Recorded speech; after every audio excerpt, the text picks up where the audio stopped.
You have -6 minutes left. Hello everyone, I'm Ivan Smirnov from Politecnico di Milano. On my personal YouTube channel, there's going to be a full version of this video. This is joint work from Technion, SUPSI, Turin, Milan, Ben-Gurion. There is a gap that everybody knows, is the gap between the intent of the stakeholder to list all external pairing walls or something on level 2, and the reality, which is the IFC file reality with a difficult ontology, with a difficult layers of connections. And a non-expert stakeholder who wants to find out the simple question, they just can't do it. They can't dig through all this. The obvious 2026 answer is LLM.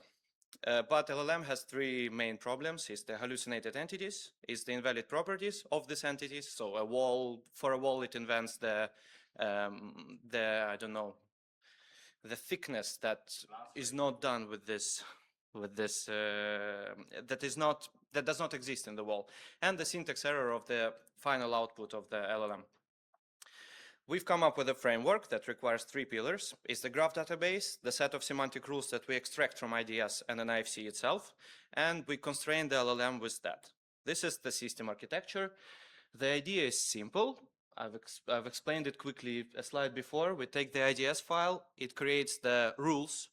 Then we take the IFC file, it creates the vocabulary. Then these two combine with each other, and they create a grammar that is not then prompt engineered to the model, but is put into the model while decoding happens. So the model cannot output something that was not present in our vocabulary. And yeah, then it writes the query, like in a SQL similar language, cipher, and yields the results. Step one is flattening the IFC into property graph. So it's a Neo4j node with properties. Step two is constructing a hybrid vocabulary, which is combining the properties from IDS with the entities from the file, getting the hybrid schema. And then step three is constraining the grammar of the output. For the experiment, we ran through a set of questions of 3 levels of complexity, and we've tried it with basically just dumping the IFC files to the model without any graphs or anything. Then the third setting is using the graph but not enforcing the IDS vocabulary. And the fourth is our proposed method with the IDS and with the graph. The first results of just dumping is that it's a total failure. As soon as your file is bigger than 1 million tokens, you can't do anything.